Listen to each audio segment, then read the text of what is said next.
Senhor, amém?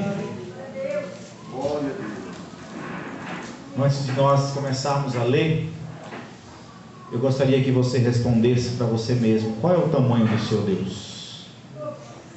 Algum dia na sua vida você já mensurou o tamanho do seu Deus? É fato que nós, ao andarmos nesta vida, ao caminharmos na vida, nós mensuramos problemas. Muitas vezes falamos: o problema do nosso irmão é maior do que o nosso, o meu problema é maior do que o do meu irmão, e nós mensuramos muitos problemas, mas pouquíssimas vezes nós paramos, refletimos e dizemos: qual o tamanho do meu Deus? Eu sirvo a um Deus sobrenatural.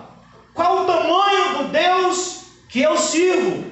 Porque eu falo que o meu problema é grande, que a minha dificuldade é grande, que eu estou com problema de saúde, que eu tenho vários e vários problemas, e eu começo a dar vazão para esses problemas, começo a perder as forças, ao ponto de ombrear com meu irmão e dizer assim: irmão, eu não tenho mais forças, os problemas estão me sucumbindo, as dificuldades estão me sucumbindo, eu não tenho mais condição de prosseguir. E pouquíssimas vezes nós paramos da situação e dizemos: espera aí, eu tenho um problema, a dificuldade está instaurada, a crise está instaurada, mas eu tenho um Deus. Nós não podemos esquecer que nós temos um Deus.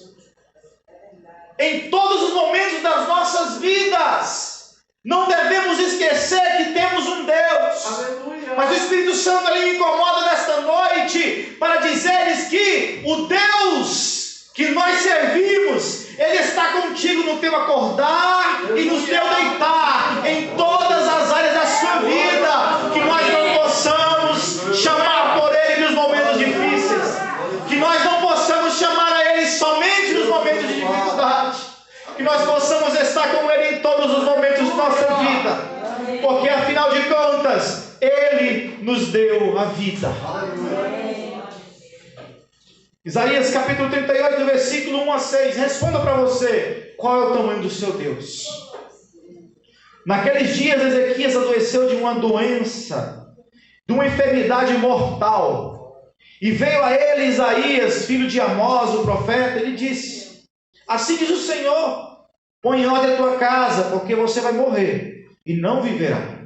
Então virou Ezequias o seu rosto para a parede e orou ao Senhor. Ele disse: ah, Senhor, lembra-te, peço-te, que andei diante de ti em verdade e com coração perfeito, e fiz o que era reto aos teus olhos. E chorou Ezequias muitíssimo. Então a palavra do Senhor a Isaías voltou dizendo: vai e diz a Ezequias: assim diz o Senhor, o Deus de Davi teu pai, ouvi a tua oração, aleluia, e ouvi as tuas lágrimas, e eis que acrescentarei nos teus dias 15 anos, e livrar-te-ei das mãos do rei da Síria. A ti, a esta cidade, eu o defenderei. Coloque a mão sobre o seu coração e curva a sua cabeça. Diga: Senhor Jesus, eu não tenho ideia do tamanho que representa o Senhor na minha vida. Ezequias, ele fez uma oração audaciosa, pastor Cláudio. Ezequias, ele foi acometido de uma doença, que a Bíblia diz que foi uma doença para a morte. E Deus manda Isaías ir até ele e falar assim: olha, coloca a tua casa em ordem. Eu estou dando uma chance para você colocar a sua casa em ordem, porque essa enfermidade, você não vai sair dela, ela é para a morte. É fato que hoje em dia, o Senhor, Ele nos dá várias oportunidades para que nós possamos colocar a nossa casa em ordem todos os dias. Nós ouvimos testemunhos aqui no culto hoje de uma oportunidade que Deus deu para o seu filho para viver, porque o tempo dele não é o nosso tempo. A Bíblia diz que para Deus é 1000 anos um dia, como um dia 1000 anos, não há variação de tempo. Mas Isaías chega até Ezequias e diz: Ezequias, o Senhor manda te dizer que você coloque a tua casa em ordem, porque você vai morrer, você não vai viver. Ezequias estava sofrendo uma enfermidade mortal, ao ponto que Isaías deixa aquele lugar, aquele estabelecimento, e Ezequias ele vira o seu rosto para a parede, e em lágrimas ele começa a orar, e começa a apresentar ao Senhor: Senhor, eu tenho sido muito reto diante de Ti, eu tenho feito isso, eu tenho feito aquilo, eu peço-te, Senhor, talvez não é a minha hora de viver, de morrer. Isaías, rapidamente o Senhor fala com ele: volta lá, fala com Ezequias, que ouvia a oração dele. A oração de Ezequias foi audaciosa, e nós hoje temos palavras para virar o nosso rosto para a parede e dizer assim: Senhor, o Senhor conhece a minha vida, o Senhor conhece o meu caminho, o Senhor conhece as minhas necessidades, eu não estou preparado ainda.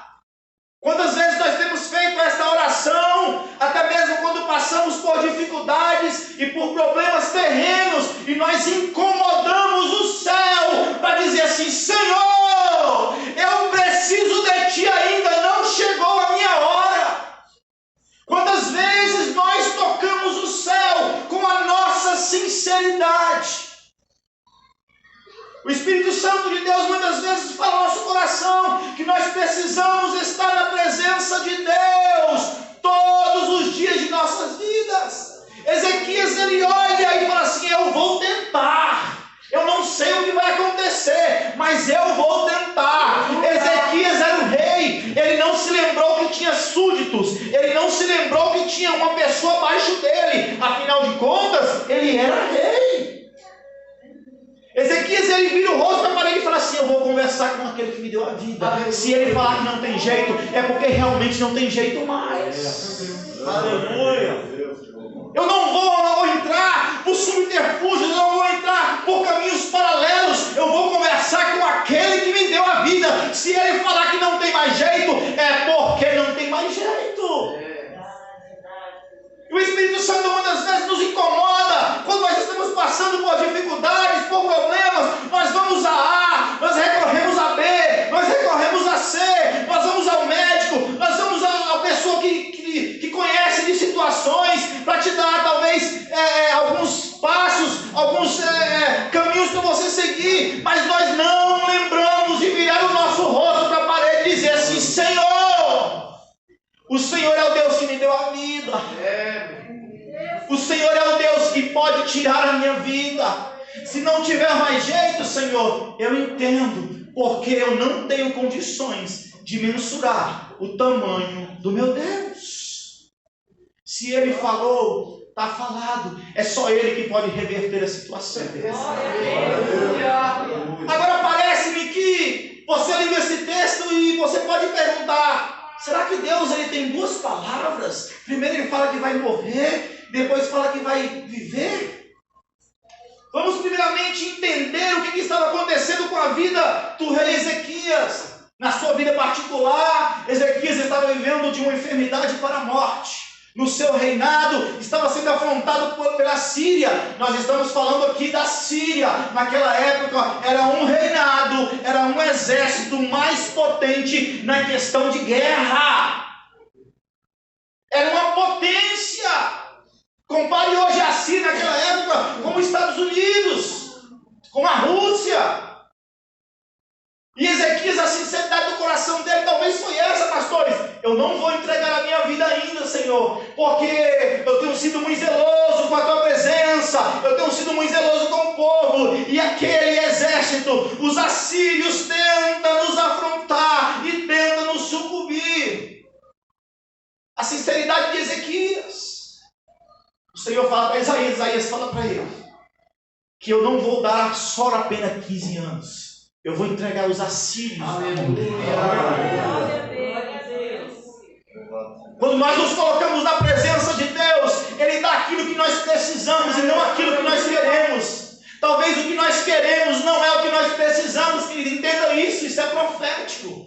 Talvez o que você quer não é o que você precisa, e Deus dá o que você precisa para que o nome dele seja glorificado. Aleluia. Ezequias não pediu para que o Senhor entregasse os assírios na mão dele, mas o Senhor sabia da sinceridade do coração daquele homem. Nós precisamos nos apresentar a Deus como Ezequias, com o coração quebrantado e com o coração contrito. Eram problemas demais, eram situações muito difíceis, mas Ezequias, ele olha e vira o rosto para a parede e em lágrimas ele conversa com Deus. E todas as vezes que eu leio esse trecho, eu chamo a responsabilidade para mim e vejo quão fraco sou. Porque muitas vezes nós lembramos de recorrer a Deus quando todas as outras coisas foram sugadas. Nós lembramos de recorrer ao nosso Criador quando todas os outros caminhos foram percorridos. Aonde deveria ser diferente. Sim. Nós apresentarmos a Ele e dizer: Senhor, me ajude a traçar as metas. Senhor, me ajude a dar estratégias. Senhor, me ensine por qual caminho eu preciso trilhar. Qual o tamanho do seu Deus? Mateus capítulo 17, versículo 20. Ele diz assim: se tu tiveres fé do tamanho de um grão de mostarda, e dizer para o monte: monte, transporte daqui e vá para acolá. Com fé ele vai. Talvez a sua fé pode ser o tamanho do seu Deus. A sua fé, ela vai determinar o caminho a ser percorrido. Hebreus diz que a fé é o firme fundamento das coisas. De quê? E a convicção de quê? Isso é fé. Fé é você acreditar no Deus que você serve e saber que eu vivo hoje e o amanhã está na presença dele. Porque Salomão disse em Provérbios que o coração do homem faz planos, mas a resposta vem de Deus. Aleluia. Pense comigo, querido. Nós estamos passando por um momento muito difícil, que é essa pandemia. E existem muitas pessoas dizendo que isso é obra do diabo, que foi Satanás que instituiu essa pandemia. Nós precisamos entender que nada sai do controle de Deus. Ele controla o Satanás e seus demônios. Se ele permitiu, existe um propósito nele. Eu só sei dizer uma coisa: ele está no trono e está controlando toda a situação. Porque ele é o único que faz descer a sepultura e faz tirar a sepultura. Porque ele é grande. Aleluia. Eu não sei se a outra vez que eu estive aqui eu contei essa história de um filho que chegou ao seu pai e disse assim: pai, qual é o tamanho de Deus? E o pai falou assim: filho, eu não sei te explicar. E no mesmo momento passou um avião rasgando os ares. E de repente o pai olhou para o filho e falou assim: filho, você está vendo aquele avião? E o filho disse: sim, pai, eu estou vendo. No outro dia pegou pela mão do filho e levou até o aeroporto. E aquelas aeronaves grandes, estacionadas, tornou a fazer a mesma pergunta: filho, aquele avião é grande ou pequeno? Pai, esse avião é grande. É muito grande.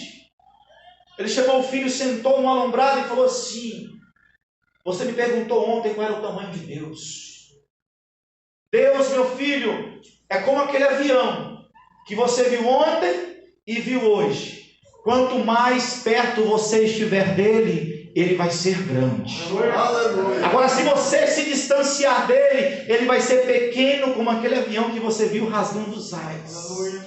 Não há explicação melhor para nós entendermos qual o tamanho do nosso Deus. Aleluia. Porque o nosso Deus, para ser grande em nossas vidas, depende integralmente da nossa fidelidade, da nossa comunhão e da nossa entrega com ele. Se eu orar, se eu jejuar, se eu me entregar à presença dele, ele vai estar perto de mim, ele vai suprir as minhas necessidades, não as que eu quero, mas as necessidades dificuldades que eu preciso, mas se eu me distanciar dele, ele também vai distanciar de mim, porque ele quer ter intimidade com quem tem intimidade com ele. Você entende isso, querido?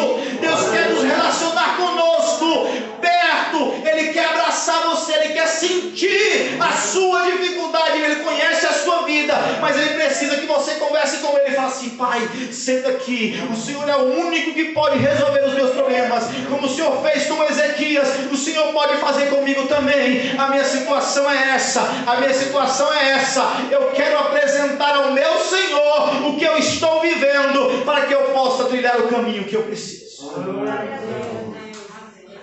A sua enfermidade, Ezequias, é para a morte. Ezequias, ele chora.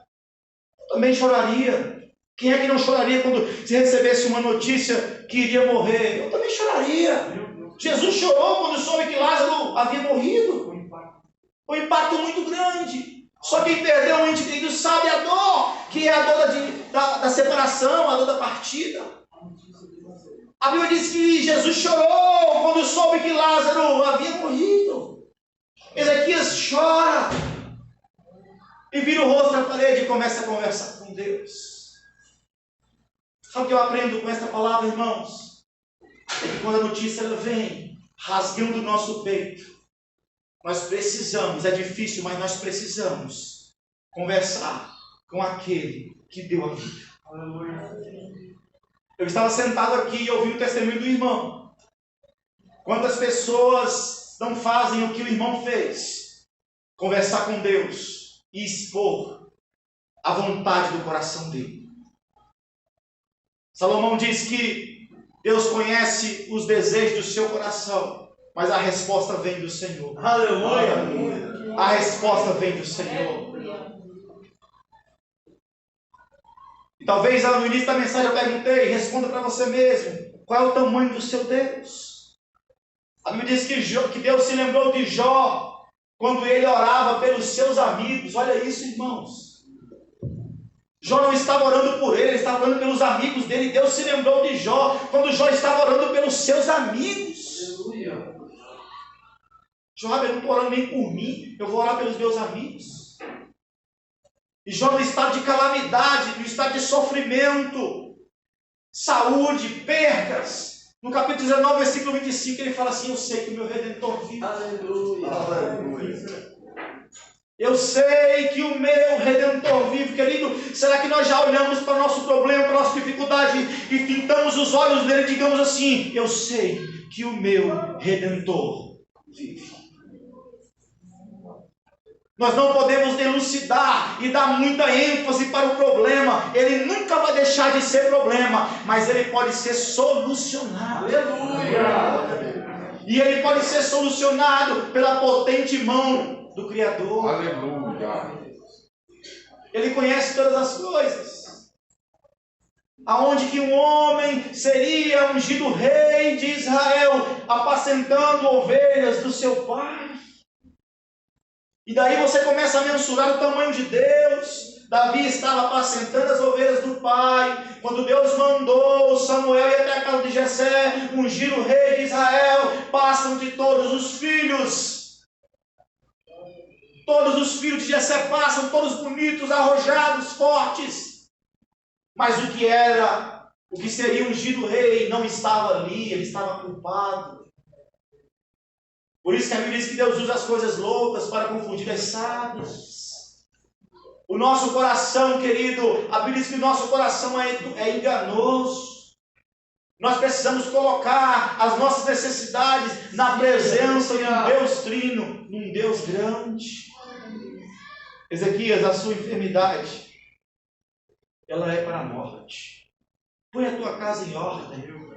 E se nós recebêssemos essa notícia hoje, como que nós agiríamos? Faríamos como Ezequias fez? Viraríamos o rosto para a parede? Ou talvez não acreditaria numa palavra dessa? Em tempos de pandemia, em tempos de apostasia, as pessoas têm achado que o servir a Cristo foi uma coisa paliativa, talvez, não sei, mas Ele não mudou. Ele é o mesmo ontem, é hoje e será eternamente. A nossa casa, independente de qualquer circunstância ou situação, ela precisa estar em ordem, porque a qualquer momento Ele pode nos chamar. Ou ao ressoar o tom da última trombeta, Ele pode nos chamar, porque o nosso Deus é grande. Ora, se Jesus ele chamou Lázaro pelo nome, quando ele estava morto há 4 dias, o que ele não pode fazer por você, uma vez que ele não mudou? Ele é o mesmo. Ele chamou pelo nome: Lázaro, vem cá. Será que ele não tem condições de resolver o meu ou o seu problema? Será que ele não tem condições de nos dar a estratégia para que nós possamos vencer os desafios? O ano de 2021 está se findando. Quantos projetos ficaram pelo meio do caminho? Mas muitas vezes nós esquecemos que o nosso Deus é grande e conhece a nossa estrutura. Ele conhece as nossas forças. Pastor Joabe, eu não estava esperando essa mensagem hoje. O Espírito Santo colocou no meu coração que nós precisamos entender a grandeza do nosso Deus e chamá-lo para perto de nós, como fez Ezequias. Simultaneamente a resposta veio para ele: te acrescentarei mais 15 anos. Mas não só isso, você vencerá todos os seus inimigos. Quem prometeu não fui eu, quem prometeu foi o Senhor. A Inglaterra estava vivendo um caos. As pessoas estavam apostatas da fé, a apostasia tomando conta de pessoas. Mas um dia Deus resolve chamar John Wesley para que a história fique sabendo que o maior avivamento da história da Inglaterra foi através do Senhor usando aquele homem. Anos se passaram e o nome dele ainda é falado em todas as escolas teológicas como o homem que foi usado por Deus para trazer o avivamento na Inglaterra. Certa vez levaram-se, já estou finalizando, certa vez levaram-se um grupo de alunos para conhecer a Universidade da Inglaterra. Não me lembro o nome agora. E quando chegaram lá, apresentaram o quarto de John Wesley para aqueles estudantes. E aqueles estudantes entraram e ficaram maravilhados com a cama, com a sua túnica, com tudo. Só que o professor olhou para aqueles jovens e falou assim: eu quero chamar a atenção de vocês para esse tapete que está de frente à cama de John Wesley. Tinham 2 bolas, não sei se você já ouviu isso, pastor Kleber. Tinha 2 bolas no tapete, aonde era debruçado os seus joelhos. E ali o professor falava, era aqui que John Wesley, ele orava e pedia a Deus para que a Inglaterra fosse sacudida com avivamento. Quando acabou aquela visita de campo, chamaram-se todos os alunos para entrar no ônibus e ir embora. Quando o professor foi fazer a contagem, estava faltando 1. Procurou pela faculdade toda, pastor Walter Lúcio, e não achou o homem. Quando foi até o quarto de John Wesley, ele estava debruçado naquele mesmo tapete, e a oração dele era: faz de novo, Jesus, faz de novo, Senhor, faz de novo, Senhor, o que o Senhor fez na Inglaterra através de John Wesley, faz de novo. O professor bate no ombro dele e fala: Billy, vamos Billy Graham, todos os seus colegas estão no ônibus. Era Billy Graham que estava orando, um homem responsável por um avivamento, aquele que orou na bandeira do Brasil e disse que o Senhor usava ele e falava que do Brasil sairia um grande avivamento. Essa pandemia que nós estamos passando é que nós precisamos entender a grandeza do nosso Deus. O nosso Deus é grande, não é uma pandemia que vai atrapalhar a grandeza do nosso Deus e vai diminuir o nosso potencial de servi-lo a Ele. Ele domina todas as coisas, Ele domina tudo, o céu e a terra, o demônio, Satanás e seus demônios. Ele tem o controle de todas as coisas, porque Ele é grande. Fique de pé, por favor. Não tenho mais tempo. Aleluia. O Deus que nós servimos, Ele se sensibiliza com a sua